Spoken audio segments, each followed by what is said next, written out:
Hi students, welcome to SSJ chemistry. యాక్చువల్గా కొంతమంది students coordination chemistry గురించి ఎక్స్ప్లెయిన్ చేయమన్నారు. సో ఈరోజు ఏంటంటే ఇంట్రడక్షన్ చెప్తున్నారు. ఇదంతా ఇంట్రడక్షన్, ఓకేనా? Introduction part. First of all మనం కోఆర్డినేషన్ కెమిస్ట్రీలో ఏ మెటల్ని యూజ్ చేస్తామంటే ఎక్కువగా మనం అబ్జర్వ్ చేసేది ట్రాన్సిషన్ మెటల్స్ని. ట్రాన్సిషన్ మెటల్స్ అంటే ఏంటి? డీ బ్లాక్ ఎలిమెంట్స్ని యూజ్ చేస్తాం. మనం ఎందుకు డీ బ్లాక్ ఎలిమెంట్స్ని యూజ్ చేస్తున్నామంటే డీ బ్లాక్ ఎలిమెంట్స్లో మనం ఎక్కువగా అబ్జర్వ్ చేస్తే వేకెంట్ ఆర్బిటల్స్ ఉంటాయి. ఫర్ ఎగ్జాంపుల్గా స్కాండియం తీసుకున్నాం అనుకో. స్కాండియం. సో స్కాండియం తీసుకుంటే దీని యొక్క ఎలక్ట్రానిక్ కన్ఫిగరేషన్ ఎంత? Atomic number 21. So electronic configuration 1s2 2s2 2p6 3s2 3p6 4s2 3d1. ఓకేనా? దీని యొక్క electronic configuration 1s2 2s2 2p6 3s2 3p6 4s2 3d1. Count చేద్దాం. 2 + 2 4 4 + 6 10 10 + 2 12 18 20 21. సో ఇక్కడ అబ్జర్వ్ చేస్తే 3d1 ఉంది కదా. సో 3d1 అంటే ఒక ఎలక్ట్రాన్ ఆక్యుపై అయినట్టు. రిమైనింగ్ ఆర్బిటల్స్ ఎంటీగా ఉన్నాయి. ఓకేనా? సో రిమైనింగ్ ఆర్బిటల్స్ ఎంటీగా ఉన్నాయి కదా. ఈ ఎంటీ ఆర్బిటల్స్లో ఎలక్ట్రాన్స్ ఆక్యుపై చేసే కెపాసిటీ ఉంటుంది. సో ఇప్పుడు ఏదైనా ఒకటి దీంట్లో ఎలక్ట్రాన్ డొనేట్ చేసింది అనుకో, దీనికి స్కాండియంకి, ఇది ఇక్కడ ఆక్యుపై చేసుకుంటాయి. ఈ ఎంటీ ఆర్బిటల్స్లో ఆక్యుపై చేసుకుంటాయి. ఓకేనా? అలాగా ఈ ట్రాన్సిషన్ మెటల్ అంటే డీ బ్లాక్ ఎలిమెంట్స్కి ఇలాగ ఎంటీ ఆర్బిటల్స్ ఉండడం వల్ల ఇవి కాంప్లెక్స్ని ఫామ్ చేస్తాయి. ఓకేనా? సో అందుకే మనం ట్రాన్సిషన్ మెటల్స్ని ఎక్కువగా అబ్జర్వ్ చేస్తాం ఈ కోఆర్డినేషన్ కెమిస్ట్రీలో. Next ligand. Next term ligand. Ligand అంటే ఏంటంటే ఏదైతే ఎలక్ట్రాన్ పేర్ని డొనేట్ చేస్తుందో దానిని లైగెండ్ అంటాం. ఫర్ ఎగ్జాంపుల్గా దేనికి డొనేట్ చేయాలి? మెటల్కి డొనేట్ చేయాలి. ఫర్ ఎగ్జాంపుల్గా ఇక్కడ మెటల్ ఏదైనా మెటల్ తీసుకున్నాం అనుకో, మెటల్ M. ఇప్పుడు NH3 అనేది ఒకటి ఈ ఎలక్ట్రాన్ లోన్ పేర్ని, ఇక్కడ లోన్ పేరు ఉంది కదా, ఈ లోన్ పేర్ని మెటల్కి డొనేట్ చేసింది అనుకో, ఇక్కడ NH3 అనేది ఏమవుతుందంటే లైగెండ్ అవుతుంది. ఇప్పుడు ఈ NH3 ఇది కూడా మెటల్కి డొనేట్ చేసింది, ఇది కూడా లైగెండ్ అవుతుంది. NH3 ఇది కూడా డొనేట్ చేసింది, ఇది కూడా లైగెండ్ అవుతుంది. ఫర్ ఎగ్జాంపుల్ క్లోరిన్, ఇక్కడ వేరేది క్లోరిన్ డొనేట్ చేసింది. సో క్లోరిన్ అనేది ఒక లైగెండ్. అలాగా ఏదైతే ఎలక్ట్రాన్ పేర్ని డొనేట్ చేస్తుందో దేనికి? మెటల్కి, సో దానిని మనం ఏమంటున్నామంటే లైగెండ్ అంటున్నాం. సో ఇప్పుడు NH3 అనేవి H2Os, అలాగా ఇవన్నీ లైగెండ్స్ అవుతాయి. ఓకేనా? ఏదైతే ఎలక్ట్రాన్ పేర్ని డొనేట్ చేస్తుందో అది లైగెండ్. దేనికి డొనేట్ చేయాలి? మెటల్. ఓకేనా? మెటల్ ఎక్కడ ఆక్యుపై చేసుకుంటుంది? మెటల్కి ఇక్కడ వేకెంట్ ఆర్బిటల్స్ ఉన్నాయి కదా, ఈ లైగెండ్స్ డొనేట్ చేసినప్పుడు ఆ ఎలక్ట్రాన్ పేర్ని ఈ వేకెంట్ ఆర్బిటల్స్లో ఆక్యుపై చేసుకుంటుంది. ఓకేనా? ఈ వేకెంట్ ఆర్బిటల్స్లో ఆ ఎలక్ట్రాన్ పేర్ని ఆక్యుపై చేసుకుంటుంది. సో ఆ విధంగా వీటికి మధ్య, లైగెండ్కి మెటల్కి మధ్య బాండ్ ఫామ్ అవుద్ది. వీటికి మధ్య బాండ్ ఫామ్ అయ్యే బాండ్ ఏంటంటే కోఆర్డినేట్ కోవలెంట్ బాండ్. అందుకే మనం యూజ్ చేసే టర్మ్ ఏంటంటే కోఆర్డినేషన్ కెమిస్ట్రీ. ఇక్కడ మెటల్కి లైగెండ్కి మధ్య ఫామ్ అయ్యే bond coordinate covalent bond. So అందుకని మనం యూజ్ చేస్తున్న టర్మ్ కోఆర్డినేషన్ కెమిస్ట్రీ. ఓకేనా? Next coordination sphere. Coordination sphere అంటే ఫర్ ఎగ్జాంపుల్గా మనం ఏదైనా కాంప్లెక్స్ రాసామనుకో, కోఆర్డినేషన్ కాంప్లెక్స్ రాసామనుకో, ఆ కోఆర్డినేషన్ కాంప్లెక్స్ రాసేటప్పుడు మనం ఏ విధంగా రాస్తామంటే ఫర్ ఎగ్జాంపుల్గా ప్లాటినం NH3 ట్వైస్ Cl2 ఈ విధంగా ఒక కాంపౌండ్ ఉందనుకోండి. ఈ విధంగా ఒక కాంపౌండ్ ఉంటే ఇక్కడ నేను యూజ్ చేసేటప్పుడు ఏ విధంగా యూజ్ చేశాను? ఇక్కడ స్క్వేర్ బ్రాకెట్ యూజ్ చేశాను కదా. ఈ స్క్వేర్ బ్రాకెట్నే మనం కోఆర్డినేషన్ స్పియర్ అంటాం. ఈ స్క్వేర్ బ్రాకెట్నే కోఆర్డినేషన్ స్పియర్ అంటాం. దీని లోపల ఏమేమి ఉంటాయి? Metal and ligands. ఓకేనా? ఈ కోఆర్డినేషన్ స్పియర్లో మెటల్ అండ్ లైగెండ్స్. ఓకేనా? Metal is attached with the ligands. Ligands అనేవి మెటల్తో బాండ్ అయిపోయి ఈ కోఆర్డినేషన్ స్పియర్లో ఉంటాయి. ఓకేనా? ఈ కోఆర్డినేషన్ స్పియర్ని పైనుండే ఛార్జ్ని బేస్ చేసుకుని మనకి కాంప్లెక్సెస్ డివైడ్ అయిపోయినాయి. పైనుండే ఛార్జ్ పాజిటివ్ ఛార్జ్ అనుకో, ఇలాగా పైన ఈ కోఆర్డినేషన్ స్పియర్ పైన మనకి పాజిటివ్ ఛార్జ్ వచ్చిందనుకో, దానిని క్యాటయానిక్ కాంప్లెక్స్ అని. అలా కాకుండా ఫర్ ఎగ్జాంపుల్కి క్యాటయానిక్ కాంప్లెక్స్కి ఎగ్జాంపుల్ ఏంటంటే PT NH3 twice NH3 power 4 + 2. ఇదొక ఎగ్జాంపుల్, ప్లాటినం +2. ఓకేనా. సో ఇది ఒక క్యాటయానిక్ కాంప్లెక్స్. ఏ విధంగా చెప్తున్నాం క్యాటయానిక్ కాంప్లెక్స్ అని? ఎందుకంటే కోఆర్డినేషన్ స్పేర్ మీద మనకి ఏ ఛార్జ్ ఉంది? పాజిటివ్ ఛార్జ్ ఉంది. సో కోఆర్డినేషన్ స్పేర్ మీద పాజిటివ్ ఛార్జ్ ఉంది అంటే అది క్యాటయానిక్ కాంప్లెక్స్. అలా కాకుండా కోఆర్డినేషన్ స్పేర్ మీద నెగిటివ్ ఛార్జ్ ఉంది అనుకోండి, అది యానయానిక్ కాంప్లెక్స్ అవుతుంది. పాజిటివ్ ఛార్జ్ ఉంటే కోఆర్డినేషన్ స్పేర్ మీద క్యాటయానిక్ కాంప్లెక్స్, అదే నెగిటివ్ ఛార్జ్ ఉంటే యానయానిక్ కాంప్లెక్స్. ఫర్ ఎగ్జాంపుల్గా platinum NH3, platinum Cl2, Cl4-2. ఓకేనా, ప్లాటినం Cl4-2. ఇప్పుడు ఈ కాంపౌండ్ తీసుకున్నాను అనుకో, ఈ కాంపౌండ్లో మనకి ఏ విధంగా ఉంది? కోఆర్డినేషన్ స్పేర్లో ఏ విధంగా ఉంది? పైన ఛార్జ్ ఏముంది? కోఆర్డినేషన్ స్పేర్ పైన మైనస్ ఛార్జ్ ఉంది. ఈ విధంగా మైనస్ ఛార్జ్ ఉంది అంటే, కోఆర్డినేషన్ స్పేర్ మీద మైనస్ ఛార్జ్ ఉంటే ఆ కాంప్లెక్స్ ఏమంటాం? యానయానిక్ కాంప్లెక్స్. కోఆర్డినేషన్ స్పేర్ మీద మైనస్ ఛార్జ్ ఉంటే యానయానిక్ కాంప్లెక్స్. అలా కాకుండా పైన ఏదీ లేదు, జీరో. ఓకేనా, క్యాటయాను కాదు, పాజిటివ్ ఛార్జ్ లేదు, నెగిటివ్ ఛార్జ్ లేదు, ఈ విధంగా జీరో ఉంటే, ఎగ్జాంపుల్గా ప్లాటినం NH3 ట్వైస్ Cl2, ఇది కోఆర్డినేషన్ స్పేర్. స్పేర్ బ్రాకెట్ పెట్టాను కాబట్టి ఇది కోఆర్డినేషన్ స్పేర్. ఈ కోఆర్డినేషన్ స్పేర్ మీద ఎటువంటి ఛార్జ్, ఇక్కడ ప్లస్ లేదు మైనస్ లేదు, అబ్జర్వ్ చేస్తే. ఓకేనా, ఇక్కడ ప్లస్ లేదు మైనస్ లేదు, సో ఇక్కడ ఏంటి? జీరో. ఈ విధంగా కోఆర్డినేషన్ స్పేర్ మీద ఏ ఛార్జ్ లేకపోతే అటువంటి కాంప్లెక్స్ ని న్యూట్రల్ కాంప్లెక్స్ అంటాం. ఓకేనా, కోఆర్డినేషన్ స్పేర్ మీద, కోఆర్డినేషన్ స్పేర్ అంటే మనకి ప్లస్, ఏ విధంగా స్క్వేర్ బ్రాకెట్ లో ఉంటుంది, దీని మీద ప్లస్ ఛార్జ్ ఉంటే ఏ ఛార్జ్? క్యాటయానిక్ కాంప్లెక్స్ అంటాం, ప్లస్ ఛార్జ్ ఉంటే. అలా కాకుండా నెగిటివ్ ఛార్జ్ ఉంటే, మైనస్ ఛార్జ్ ఉంటే దాన్ని యానియానిక్ కాంప్లెక్స్ అంటాం. అలా కాకుండా పాజిటివ్ కాదు, ప్లస్ కాదు, మైనస్ కాదు ఉంటే, జీరో ఉంటే దాన్ని న్యూట్రల్ కాంప్లెక్స్ అంటాం. ఓకేనా, అర్థమైందా? ఇక్కడ ఇంకొక టర్మ్ ఏంటంటే, అబ్జర్వ్ చేస్తే మనం coordination number, one of the word coordination number. So ఇక్కడ కోఆర్డినేషన్ నెంబర్ అంటే ఏంటంటే, మెటల్ చుట్టూరు ఎన్నైతే లైగాండ్స్ అటాచ్ అవుతున్నాయో దానిని కోఆర్డినేషన్ నెంబర్ అంటాం. మెటల్ చుట్టూరు ఎన్నైతే లైగాండ్స్ అటాచ్ అవుతున్నాయో దానిని కోఆర్డినేషన్ నెంబర్ అంటాం. ఫర్ ఎగ్జాంపుల్గా ఇక్కడ మెటల్ ఇది ప్లాటినం, ఇక్కడ లైగాండ్స్ ఏంటి? 2 NH3 ఉన్నాయి, 2 Cl ఉన్నాయి. సో మొత్తం లైగాండ్స్ ఎన్ని అయినాయి? మొత్తం 4 అయినాయి. ఓకేనా, సో 4 లైగాండ్స్ ఉన్నాయి కాబట్టి 4 అనేది కోఆర్డినేషన్ నెంబర్. ఓకేనా, ఇక్కడ మెటల్ ప్లాటినం, ఇక్కడ లైగాండ్స్ ఏంటి? క్లోరిన్. ఎన్ని క్లోరిన్లు ఉన్నాయి? 4 ఉన్నాయి. సో 4 అనేది దాని యొక్క కోఆర్డినేషన్ నెంబర్. అలాగా మెటల్కి ఎన్నైతే లైగాండ్స్ అటాచ్ అయినాయో అటువంటి దానిని మనం ఎన్నైతే లైగాండ్స్ అటాచ్ అయినాయో ఆ నెంబర్నే మనం కోఆర్డినేషన్ నెంబర్ అంటాం. ఇక్కడ కూడా ఎన్ని? 4. ఇప్పుడు కూడా దీంట్లో మనకి లైగాండ్స్ ఎన్ని అటాచ్ అయినాయి? NH3లు 4 ఉన్నాయి కాబట్టి 4.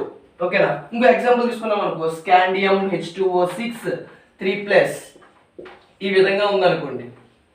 ఇప్పుడు మెటల్కి, స్కాండియంకి ఎన్ని లైగాండ్స్ అటాచ్ అయినాయి? 6 లైగాండ్స్ అటాచ్ అయినాయి. ఓకేనా, 6 లైగాండ్స్ అటాచ్ అయితే దీని యొక్క కోఆర్డినేషన్ నెంబర్ 6.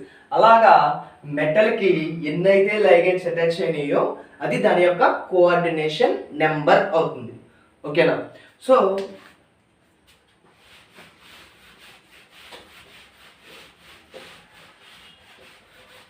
అర్థమైనా? Next ionic sphere. Next important ఇంకో టాపిక్ ఏంటి? Ionic sphere. మనం ఇక్కడ కాంప్లెక్స్ రాసేటప్పుడు ఇలాగా రాస్తే మనం కోఆర్డినేషన్ స్పియర్ అంటున్నాం కదా, కోఆర్డినేషన్ స్పియర్. ఇది ప్లస్ ఉందనుకోండి, ఇక్కడ ప్లస్ ఉందనుకో, దీన్ని సాటిస్ఫై చేస్తూ పక్కన ఏదో ఒకటి మైనస్ ఛార్జ్లో ఉంటుంది. మైనస్ ఛార్జ్, ఇది +2 ఉందనుకో, దీనికి ప్లస్ ఉందనుకోండి, దీనికి పక్కన మైనస్ ఛార్జ్లో ఏదో ఒకటి ఉంటుంది. అంటే దీనిని సాటిస్ఫై చేస్తూ, దీని యొక్క అయాన్స్ని సాటిస్ఫై చేస్తూ ఇక్కడ పక్కన ఉంటుంది. దీనినే మనం అయానిక్ స్పియర్ అంటాం. Ionic sphere, ionic sphere. For ఎగ్జాంపుల్గా K2HgI4, K2HgI4. ఓకేనా, ఈ రియేజెంట్ తీసుకున్నాం అనుకో, మనకి కోఆర్డినేషన్ స్పియర్ ఇది అవుతుంది. ఎందుకు స్క్వేర్ బ్రాకెట్లో ఉన్న వాటిని మాత్రమే మనం తీసుకుంటాం. ఓకేనా, స్క్వేర్ బ్రాకెట్లో ఉన్న వాటిని మాత్రమే మనం కన్సిడర్ చేస్తాం కోఆర్డినేషన్ కాంపౌండ్స్ కింద. కోఆర్డినేషన్ కింద మనం స్క్వేర్ బ్రాకెట్లో ఉన్నదాన్ని మాత్రమే కోఆర్డినేషన్ స్పియర్ కింద కన్సిడర్ చేస్తాం. ఓకేనా. ఈ కోఆర్డినేషన్ స్పియర్ లో ఉన్న వాటిని మాత్రమే లైగండ్స్ కింద కన్సిడర్ చేస్తాం. ఇక్కడ లైగండ్స్ ఎన్ని ఉన్నాయంటే 4 ఉన్నాయని చెప్పాలి, వీటిని కన్సిడర్ చెయ్యం. ఓకేనా. ఈ స్క్వేర్ బ్రాకెట్ లో ఉన్న వాటిని మాత్రమే కన్సిడర్ చేస్తున్నాం. ఇక్కడ ఎన్ని ఉన్నాయి లైగండ్స్? 4 ఉన్నాయి. మెటల్ ఏంటి? Hg. ఓకేనా. Hg మెటల్ కి 4 లైగండ్స్ డొనేట్ చేస్తుంది. లైగండ్స్ అనేవి ఇక్కడ 4 అయోడిన్స్ ఏం చేస్తున్నాయి? లైగండ్స్ డొనేట్ చేస్తున్నాయి. ఎలక్ట్రాన్ పెన్ దేనికి డొనేట్ చేస్తున్నాయి? మెటల్ కి డొనేట్ చేస్తున్నాయి. Hg అనే మెటల్ కి డొనేట్ చేస్తున్నాయి. ఏ విధంగా ఏ బాండ్ ఫామ్ చేస్తుంది? ఈ మధ్యలో కోఆర్డినేట్ కోవలెంట్ బాండ్ ఫామ్ అవుతుంది. అందుకనే మనం కోఆర్డినేషన్ కెమిస్ట్రీ చెప్పాం కదా already. So coordination chemistry coordinate covalent bond form అవుతుంది. సో దీనిని మనం కోఆర్డినేషన్ స్పియర్ అంటున్నాం, వీటిని లైగండ్స్ అంటున్నాం, దీనిని మెటల్ అంటున్నాం. సో 4 లైగండ్స్. ఇప్పుడు ఈ పక్కన చూడండి, ఈ పక్కన ఉంది కదా ఇది, ఈ K2 అనేది మనకి అయానిక్ స్పియర్ టైప్ వస్తుంది. ఇక్కడ K2 అనేది ionic sphere type, ionic sphere type. దీనిని బ్యాలెన్స్ చేసుకుంటూ ఇది వస్తుంది. ఓకేనా. దీని వల్ల ఉపయోగం ఏంటంటే దీని మీద ఉండేటువంటి ఛార్జ్, ఇక్కడ దీని మీద ఉండేటువంటి ఛార్జ్ దీని మీద హెల్ప్ అవుతుంది. ఓకేనా. ఇక్కడ దీని యొక్క మెటల్కు ఉండేటువంటి ఛార్జ్ ఎంత ఉండాలి అనేది ఇది కూడా కన్సిడర్ చేసుకోవచ్చు, ఇది కూడా కన్సిడర్ అవుతుంది. మెటల్కు ఉండేటువంటి ఛార్జ్ బేస్ చేసి వస్తుంది. నీకు తర్వాత అర్థమవుతుంది, తర్వాత ఎక్స్ప్లెనేషన్ ఇస్తాను. ఇది ఎందువల్ల ఆక్సిడేషన్ నెంబర్కి వచ్చేటప్పటికి నీకు క్లారిటీ వస్తుంది, ఇది ఎందుకు యూజ్ అవుతుంది, ఎందుకు అనేది క్లారిటీ వచ్చేస్తుంది. సో అందాక ఒకటి గుర్తుపెట్టుకోండి, ఇది కూడా అయానిక్ స్పియర్ కూడా యూజ్ అవుతుంది. ఎందుకంటే మెటల్ యొక్క ఆక్సిడేషన్ స్టేట్ కనుక్కోవడానికి, మెటల్ యొక్క ఆక్సిడేషన్ స్టేట్ కనుక్కోవడానికి ఈ పక్కన ఉండేటువంటి అయానిక్ స్పియర్ అనేది హెల్ప్ అవుతుంది. ఓకేనా. నెక్స్ట్ ఇది ఈ అయానిక్ స్పియర్ మనకి ఇక్కడ ప్లస్ ఉంది కదా, ప్లస్ ని సాటిస్ఫై చేస్తూ పక్కన ఉంటే మైనస్ అవుతుంది. ఇక్కడ మైనస్ ఉంది, ఇది ప్లస్ ఉంది అనుకో కోఆర్డినేషన్ స్పియర్ మీద, పక్కన ఉంటే మైనస్ అవుతుంది. ఓకేనా. ఇక్కడ అయానిక్ స్పియర్ ని కన్సిడర్ చేసుకుంటే ఇక్కడ ఏదైనా కోఆర్డినేషన్ కాంప్లెక్స్, ఒక కోఆర్డినేషన్ స్పియర్ తీసుకుంటే ఈ కోఆర్డినేషన్ స్పియర్ పైన పాజిటివ్ ఛార్జ్ ఉంది అంటే దీన్ని బేస్ చేసుకుని పక్కన నెగిటివ్ ఛార్జ్లో ఉంటుంది. కోఆర్డినేషన్ స్పియర్ మీద ప్లస్ ఉంటే ఏమంటాం? దాన్ని క్యాటయానిక్ కాంప్లెక్స్ అంటాం. ఓకేనా. సో క్యాటయానిక్ కాంప్లెక్స్ కి రైట్ సైడ్ నా నెగిటివ్ ఛార్జ్ లో సాటిస్ఫై చేస్తూ, అంటే ప్లస్ ని సాటిస్ఫై చేస్తూ ఇక్కడ నెగిటివ్ ఛార్జ్ లో ఒకటి ఉంటుంది. దీనినే మనం అయానిక్ స్పియర్ అంటాం, అయానిక్ స్పియర్. ఓకేనా. క్యాటయానిక్ కాంప్లెక్స్ ఉంటే క్యాటయానిక్ కాంప్లెక్స్ పక్కన నెగిటివ్ ఛార్జ్ ని సాటిస్ఫై చేస్తూ ఉండేదే అయానిక్ స్పియర్ అంటాం. ఓకేనా. అలా కాకుండా నెగిటివ్లీ చార్జ్డ్ కోఆర్డినేషన్ స్పియర్ ఉందనుకో, నెగిటివ్లీ చార్జ్డ్ కోఆర్డినేషన్ స్పియర్ ఉంటే దీనికి ముందు ఉంటుంది అయానిక్ స్పియర్ అనేది. ఓకేనా. దీనికి ముందు అయానిక్ స్పియర్ ఉంటుంది పాజిటివ్ ఛార్జ్లో. సో అలా క్యాటయానిక్ కాంప్లెక్స్ అయితే దాని పక్కన రైట్ సైడ్లో నెగిటివ్ ఛార్జ్లో మనకి అయానిక్ స్పియర్ ఉంటుంది. ఈ విధంగా నెగిటివ్ ఛార్జ్ కోఆర్డినేషన్ స్పియర్ అయితే దానికి ముందున కోఆర్డినేషన్, దానికి ముందునేమో ఈ విధంగా ఉంటుంది, ఈ విధంగా ఉండేదాన్ని మనం అయానిక్ స్పియర్ అంటాం. ఓకేనా. ఇక్కడ అబ్జర్వ్ చేస్తే ఇక్కడ positive charge negative charge neutral అయిపోతున్నాయి కదా. ఈ విధంగా కోఆర్డినేషన్ స్పియర్ అయానిక్ స్పియర్ రెండు ఉండే కాంప్లెక్స్ ని మనం ఏమంటామంటే అయానిక్ కాంప్లెక్స్ అంటాం. ఈ ionic complexes are neutral, ionic complexes are neutral. And ఇంకొకటి అయానిక్ స్పియర్ అయింది. Next double salt. Double salt అంటే ఏంటంటే ఫర్ ఎగ్జాంపుల్గా డబల్ సాల్ట్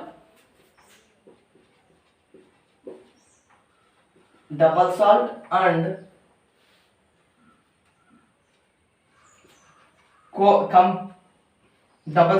కాంప్లెక్స్ కాంపౌండ్స్, ఓకేనా. Double salt and complex compounds, ఈ రెండింటికి మధ్య డిఫరెన్స్ ఏంటంటే డబల్ సాల్ట్ ఏదైతే కంప్లీట్గా ఏదైనా కాంపౌండ్ తీసుకుంటే దాన్ని వాటర్లో వేసామనుకో అది కంప్లీట్గా అయనైజ్ అయిపోతే అటువంటి కాంపౌండ్ని మనం డబల్ సాల్ట్ అంటాం. ఓకేనా. ఏదైనా ఒక కాంపౌండ్ తీసుకుని దాన్ని వాటర్లో వేస్తే అది కంప్లీట్గా అయనైజ్ అయిపోవాలి, కంప్లీట్గా డిసోసియేట్ అయిపోతే అటువంటి కాంపౌండ్ని మనం డబల్ సాల్ట్ అంటాం. అది కంప్లీట్గా డిసోసియేట్ అవ్వలేదనుకో అటువంటి కాంపౌండ్ని కాంప్లెక్స్ కాంపౌండ్స్ అంటాం. ఫర్ ఎగ్జాంపుల్గా KCl MgCl2 6H2O, KCl MgCl2 6H2O ఈ కాంపౌండ్ తీసుకున్నప్పుడు ఈ కాంపౌండ్ని వాటర్లో వేసారు, H2O వాటర్లో వేసినప్పుడు ఇది కంప్లీట్గా అయనైజ్ అయిపోతుంది. K+ కింద, Cl- కింద, Mg+2 కింద, ఇది ఈ విధంగా కంప్లీట్గా అయనైజ్ అయిపోయింది. కంప్లీట్ అయాన్స్ వచ్చినాయి కదా. సో ఈ విధంగా కంప్లీట్గా అయనైజ్ అయిపోతే అటువంటి కాంపౌండ్ని డబల్ సాల్ట్ అంటారు. ఓకేనా. కంప్లీట్గా అవ్వకుండా ఫర్ ఎగ్జాంపుల్గా K2HgI4 తీసుకున్నాను అనుకో, K2HgI4 తీసుకుంటున్నప్పుడు ఇది దీనిని వాటర్లో వేస్తే ఇది ఏ విధంగా అవుతుంది, K+ అయాన్స్ కింద, నెక్స్ట్ HgI4-2 అయాన్స్ కింద వస్తుంది. HgI4-2 కింద. చూడు ఇక్కడ కంప్లీట్గా అయనైజ్ అయిపోయిందా, కంప్లీట్గా అయనైజ్ అవ్వలేదు. ఎందుకంటే K+ విడిపోయినాయి, ఇక్కడ HgI4 రెండు కలిసే ఉన్నాయి, విడిపోలేదు, అంటే కంప్లీట్గా అయనైజ్ అవ్వలేదు. ఇలాగా ఏదైతే కంప్లీట్గా అయనైజ్ అవ్వట్లేదో అటువంటి కాంపౌండ్ని కాంప్లెక్స్ కాంపౌండ్ అని, ఏదైతే కంప్లీట్గా అయనైజ్ అయిపోతుందో అది అటువంటి కాంపౌండ్ని డబుల్ సాల్ట్ అని అంటాం. ఓకేనా. ఇక డబుల్ సాల్ట్లో కంప్లీట్గా అయనైజ్ అయిపోతుంది కాబట్టి మనకి కండక్టివిటీ ఎక్కువగా ఉంటుంది. సో కండక్టివిటీ ఈజ్ మోర్, కంప్లీట్గా అయనైజ్ అయిపోవడం వల్ల. ఓకేనా. ఇక్కడ కాంప్లెక్స్ కాంపౌండ్స్లో కంప్లీట్గా అయనైజ్ అవ్వట్లేదు కాబట్టి conductivity is less, conductivity is less. ఓకేనా. సో ఇక్కడ డబుల్ సాల్ట్లో ఏదైతే కంప్లీట్గా అయనైజ్ అయిపోతుందో దాన్ని డబుల్ సాల్ట్ అంటున్నాం. సో కంప్లీట్గా అయనైజ్ అవ్వడం వల్ల దాని యొక్క కండక్టివిటీ ఎక్కువగా ఉంటుంది. ఇది కాంప్లెక్స్ కాంపౌండ్లో కంప్లీట్గా అయనైజ్ అవ్వట్లేదు కాబట్టి దాని యొక్క కండక్టివిటీ అనేది తక్కువగా ఉంటుంది. ఓకేనా. ఇది డబుల్ సాల్ట్కి కాంప్లెక్స్ కాంపౌండ్కి మధ్య డిఫరెన్స్. మళ్ళీ ఒకసారి చూద్దాం. Coordination chemistry.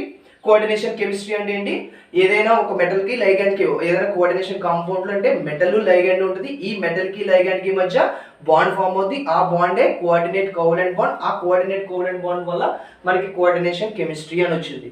సో అక్కడ మెటల్ అనేది లైగెండ్స్ దగ్గర నుంచి ఎలక్ట్రాన్ పేర్స్ని యాక్సెప్ట్ చేసుకుంటుంది, ఆ ఎలక్ట్రాన్ పేర్స్ ఎక్కడ ఉంటుంది, ఆ ఎలక్ట్రాన్ పేర్ అనేది మెటల్కి ఉండేటువంటి ఎంటీ ఆర్బిటల్లో ఆక్యుపై అవుతుంది. లైగెండ్ అంటే ఏదైతే ఎలక్ట్రాన్ పేర్ని డొనేట్ చేస్తుందో దాన్ని లైగెండ్ అంటాం. సో అలాగా ఆ లైగెండ్ అనేది దేనికి డొనేట్ చేస్తుంది, కోఆర్డినేషన్ కాంపౌండ్లో ఉండేటువంటి మెటల్కి డొనేట్ చేస్తుంది. కోఆర్డినేషన్ స్పేర్ అంటే మనకి ఇలాగ స్క్వేర్ బ్రాకెట్లో ఉంటుంది, ఈ స్క్వేర్ బ్రాకెట్లో ఉండేటువంటి దాన్నే మనం కోఆర్డినేషన్ స్పేర్ అంటాం. ఈ స్క్వేర్ బ్రాకెట్లో మనకి మెటల్ ఉంటుంది, అదేవిధంగా లైగెండ్స్ కూడా ఉంటాయి. ఈ మెటల్ లైగెండ్స్ అటాచ్ అయ్యి ఉండే బాండ్ ఫామ్ అయ్యే బాండ్ కోఆర్డినేట్ కోవలెంట్ బాండ్. ఈ కోఆర్డినేషన్ స్పేర్ మీద మనకి ప్లస్ ఉంటే క్యాటయానిక్ కాంప్లెక్స్ అని, అదే మైనస్ ఉంటే యానయానిక్ కాంప్లెక్స్ అని, ఏమీ లేకపోతే న్యూట్రల్ కాంప్లెక్స్ అని అంటాం. Next ionic sphere. ఈ కోఆర్డినేషన్ కాంప్లెక్స్ పక్కన ఉండే స్పియర్ని, ఈ విధంగా ఉండే వాటిని కోఆర్డినేషన్ స్పియర్ని సాటిస్ఫై చేస్తూ పక్కన ఒక అయాన్ వస్తుంది, దీనినే మనం అయానిక్ స్పియర్ అంటాం. ఈ అయానిక్ స్పియర్ వల్ల మనకి కోఆర్డినేషన్ కాంపౌండ్లో అంటే కోఆర్డినేషన్ స్పియర్లో ఉండేటువంటి మెటల్ యొక్క ఆక్సిడేషన్ స్టేట్కి తెలుస్తుంది. నెక్స్ట్ అయానిక్ స్పియర్ తర్వాత double salt complex compound. Double salt అంటే కంప్లీట్గా ఏదైతే కంప్లీట్గా అయనైజ్ అయిపోతుందో దాన్ని డబల్ సాల్ట్ అంటాం, ఏదైతే కంప్లీట్గా అయనైజ్ అవ్వట్లేదో దాన్ని కాంప్లెక్స్ కాంపౌండ్ అంటాం. సో కంప్లీట్గా అయనైజ్ అవ్వడం వల్ల దాని యొక్క కండక్టివిటీ ఎక్కువగా ఉంటుంది, కంప్లీట్గా అయనైజ్ అవ్వకపోవడం వల్ల దీని యొక్క కండక్టివిటీ తక్కువగా ఉంటుంది. ఓకేనా. సో ఇది కోఆర్డినేషన్ కెమిస్ట్రీ గురించి ఇంట్రడక్షన్. ఓకేనా. నెక్స్ట్ వీడియోలో లైగెండ్స్లో టైప్స్ ఉంటాయి. ఓకేనా. లైగెండ్స్లో టైప్స్, యాంబిడెంటెడ్ లైగెండ్స్ అని, ఫ్లెక్సిడెంటెడ్ లైగెండ్స్ అని, అవన్నీ జేఈ మెయిన్స్ వాళ్ళకి వీటి వరకు హెల్ప్ అవుతాయి. ఓకేనా. సో ఈ లైగెండ్స్ యొక్క టైపు అంటే డెంటేషన్ అంటే ఏంటి, మోనోడెంటేట్ అంటే ఏంటి, బైడెంటేట్ అంటే ఏంటి, నెగిటివ్ మోనోడెంటేట్లో కూడా మరలా టైప్స్ ఉంటాయి. సో ఇవన్నీ లైగెండ్ ఫుల్ డీటెయిల్స్, లైగెండ్స్ యొక్క టైప్స్ అనేవి నెక్స్ట్ వీడియోలో పూర్తి డీటెయిల్స్ ఇస్తాను. ఓకేనా. ఈ వీడియో నాకు నచ్చినట్టయితే thank you, please share and subscribe. And మీకు కానీ ఈ రోజు చెప్పినటువంటి ఈ కాంపౌండ్స్ అంటే ఈ టాపిక్ యొక్క నోట్స్ కావాలంటే డిస్క్రిప్షన్లో లింక్ కూడా ఉంది, ఆ నోట్స్కి సంబంధించిన లింక్ ఉంది, మీరు ఆ లింక్కి వెళ్ళి ఆ డిస్క్రిప్షన్లో లింక్కి వెళ్ళి దాని నోట్స్ కూడా డౌన్లోడ్ చేసుకోవచ్చు. Thank you. మీకు ఈ వీడియో నచ్చినట్లయితే ప్లీజ్ షేర్ అండ్ సబ్స్క్రైబ్.